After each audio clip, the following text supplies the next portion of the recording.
In today's video, we're going to understand how animals collect their food. Have you ever seen a tiger find its food or go on a hunt? Now, if you've watched videos of the same, you would see that tigers normally become very strategic, very slow, and they walk very quietly. And they walk with their head low in the lookout for food. Now their senses sharpen where they can detect the scent of fur, sweat, or even fresh footprints of their prey. And along with that, their sense of hearing becomes very sensitive, where they can pick up tiny sounds like rustling of leaves or even breathing. So we know that these are all various ways in which the tiger is locating its food or tracking its food. And different animals use their senses differently in order to track their food so that finally they can find the food and they can collect it. So, how do animals collect their food? Well, animals can collect their food either by grabbing it, catching it, or gathering it so that it can be eaten. And they do this by using special parts or special tools, which are nothing but their body parts. So they normally use their limbs, maybe their claws, their teeth, or their tongue. Now, there are close to 8.7 million animals in the animal kingdom, which means that there might be various unique ways in which animals collect their food.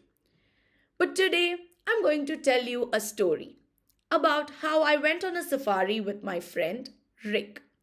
Now, Rick here is a wildlife observer and he has close to 10 years of experience. He loves being amongst wild animals and animals in general. And he's been observing animals for close to 10 years, where he observed and told me all of his stories as well, wherein he looked at different animals and he made notes. Now, this could be something that you could do after watching this video as well. Now, when I went on my safari with Rick, right outside the entrance, as we were waiting to get in, we noticed a couple of local dogs. And we saw that the dogs were sniffing intensely, which means that they were on the lookout for food. And once they did find their food, we saw that they started to gobble up their food really fast. Because many dogs tend to eat very quickly, especially when they're excited or hungry. Now, how do dogs collect their food? Well, they tend to use their sharp teeth, which is perfect for tearing meat and chewing bones. And on the other hand, they also use their tongue. So, especially when they're drinking water or licking the food, they tend to use their tongue. And because of the fact that they tend to chew on bones, they also have strong jaws that helps them crunch through the dry kibble or sometimes raw bones as well. Now, here we see that dogs tend to primarily use sharp teeth and tongue. Now, Rick was also mentioning that animals like lions, fox, wolves, and even various other examples, such as, maybe cheetahs, they all tend to use their sharp teeth. And they also have strong legs that will help them run, and, claws that would help them catch their prey and tear into the flesh. So, these are ways in which different animals collect their food. Now, right on the other side outside the safari, there was a farm. And on close looking, we observed some cows there. Now, how does a cow get its food? Well, we know that cows are herbivores, right? So we see that cows are herbivores, just like animals like elephants, giraffes, and sheep, buffalo. They're all examples of herbivores, which means that they primarily feed on plant based food. Now, whenever a cow or a buffalo is eating its food, the first thing that it does is that it needs to take the food, right? Now, if they're feeding on, let's say, plants, which are, let's say, grass, grass is normally rooted to the ground, right? It's fixed to the ground. So, the first thing it needs to do is to grasp the grass with its tongue and lips. And what it does, it sort of uproots it and then it starts to chew on it. Now, the mouth parts that are involved are the tongue and lips, which helps in grabbing and pulling the grass. And along with that, we see that it tends to use its teeth in order to sort of cut the grass. So, what it does is it tends to have teeth, but interestingly, teeth are present only on its lower jaw. And on the upper jaw, they have a structure called as a dental pad that is located on top. Now, once it takes in the food, it chews for some amount of time, right? And once it chews, it swallows and it takes it to the stomach, just like how every organism does. But in the case of a cow, the story is slightly different. From the stomach, instead of going further down into the body, it goes back to the mouth. So, in this particular case, it goes back to the mouth where the cow further starts to chew it for a long period of time. Now, this is what we call as chewing of the cud. And this entire process of regurgitating or bringing the cud back into the mouth is what we call, or this entire process, as rumination. Now, why does the cow do this? It's because it wants to make sure that it gets the maximum amount of nutrients, and plants are not very easy to digest, which is why this process helps them in sort of digesting the plants better. So now, as we started to, get started with our safari because we got so caught up looking at the dogs and the cows, as soon as we entered, we saw that there was a beautiful pond. And next to the pond, there were a couple of rocks, and sitting on that rock was a cute little frog. So now, when you look at frogs, we see that frogs are often found close by near aquatic environments. And if you've ever noticed a frog eat, it tends to use its long, sticky tongue that it flips out rapidly in order to catch its prey. So, the way it catches its prey is so fast that it just flips out rapidly. It's a sticky tongue, so it sticks onto it and then it eats them and gobbles them up. Now, in order to make sure that they're able to see their prey, they have large bulging eyes, which gives them a wide field of vision. And along with that, they also have powerful hind legs that helps them leap or jump quickly towards their prey and catch them. So these are ways in which a frog collects its food. Now, even other examples include lizards. But what is different between a frog and a lizard is that frogs tend to have a sticky tongue which flips out rapidly, while lizards tend to not have a similar mechanism, but they use their tongue in order to gobble up food. Now, as I went deeper into my safari, I started to observe so many other kinds of animals, and I did see a lot of birds. So, nearby in the pond, I observed a couple of ducks, I saw a couple of eagles and parrots, and I was astonished at all the birds that I saw. But then I noticed that although they're all birds, something is unique about them. Notice how all of their beaks are different from each other. So I wanted to understand a little bit more. So, first up, I asked Rick about the woodpecker. So, he told me that woodpeckers tend to have a chisel shaped beak, which means that it is a strong and pointed beak. And they have this kind of a beak that helps them drill into the tree bark. Kind of like, a drill if you use it in order to make a hole. That is how their beak is. And they have this kind of a drilling mechanism that would help them take insects or collect sap. So the beak actually acts as a tool for maybe drilling or digging or even tapping. Now, on the other hand, if you see, the hummingbird also has a very pointy beak, but this right here is more slender and it is more long and tubular. Now, in this case, we see that hummingbirds normally like sipping nectar deep within the flowers, which is why they have this kind of a beak that is designed for sipping nectar from the flowers.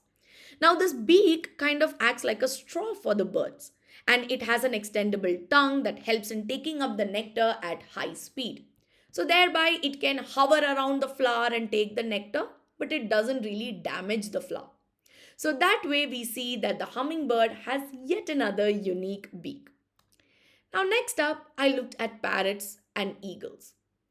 Now parrots are primarily herbivores, which like to feed on nuts and seeds. But eagles are carnivores. And interestingly, both of them tend to have a hooked beak. So if you look at parrots, they tend to have this hooked beak, which is perfect for cracking nuts and seeds. And they also help with climbing. And we see that this curved shape of the beak that we see in parrots actually helps with gripping and manipulating the food, which makes it very versatile for the parrot. But on the other hand, if you look at the eagle, We see that the eagle also has a hooked beak, but here it uses that hook, which is sharp, in order to tear into the flesh of animals. So, therefore, if you look at it, both eagles and parrots tend to have curved, strong beaks that are often described as hooked. But the main difference here is the way they use their beak, where the eagle actually uses it to tear flesh, while the parrot actually uses it to crack open nuts. So it's important to understand that although they have a similar type of beak based on diet, they can use it differently. Now, along with this, I also noticed cranes and ducks.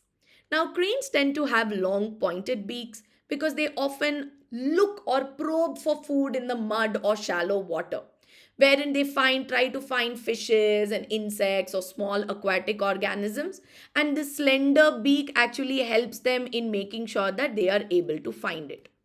While on the other hand, if you look at ducks, ducks tend to have more of a broad and flat beak, which is ideal for filter feeding, right?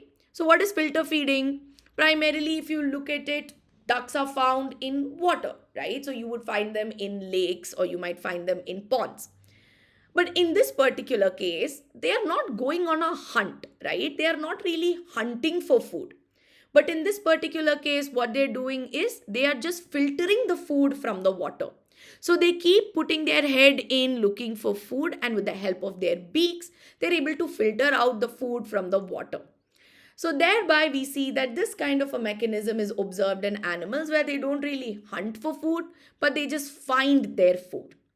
And interestingly, ducks also have teeth, just that their teeth don't look like the teeth of a lion or a cow. So therefore, we see here that their unique beaks actually helps them in filter feeding, where they filter out the water and they get the food from it. Now, along with that, we also see that some birds, like the vultures and crows, actually eat the waste or the rotten food material or dead animals. And this right here becomes very, very important, especially on a nature perspective, because somewhere this helps in getting rid of all the waste material and thereby keeping the surroundings clean. And they are often referred to as scavengers, right? Or natural scavengers, wherein they're able to keep the surroundings clean.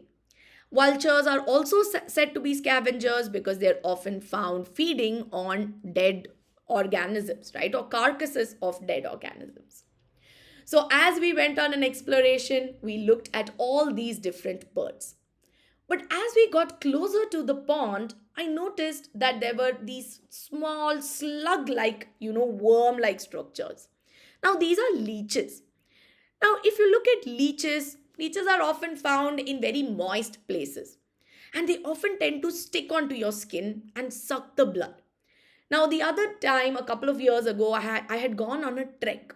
And there was a friend of mine who ended up getting 5 leeches on her back because they had crawled their way up to the back and they started to attach to her skin and suck the blood.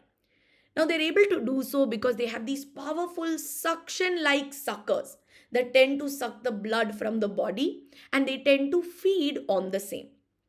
So, thereby, we see that all these worms also tend to have different mechanisms of feeding. Now, as I went on my safari, I noticed that there are different animals that collect and feed on food differently. But how much food do they really require? Well, you see, different animals have very different food needs, both in terms of how much of food and why they require food. So let's say you take the example of an elephant. Elephant is one among the largest land animals on earth and they have very big bodies, which means that they would require large quantities of food, right? And they would need to produce large amounts of energy as well. So therefore we see here that they need to consume a large amount of food every day, which includes grass, leaves, branches and fruits. But on the other hand, if you look at a crane, the crane has a very interesting life where we see that during its young stage or in the larval stage is when they feed on dead and decaying plant matter. Once it transforms into an adult, they don't really eat that much. They just fly around for a couple of days as its main role is to lay eggs and mate. So it does not eat that much once it becomes a fully developed adult.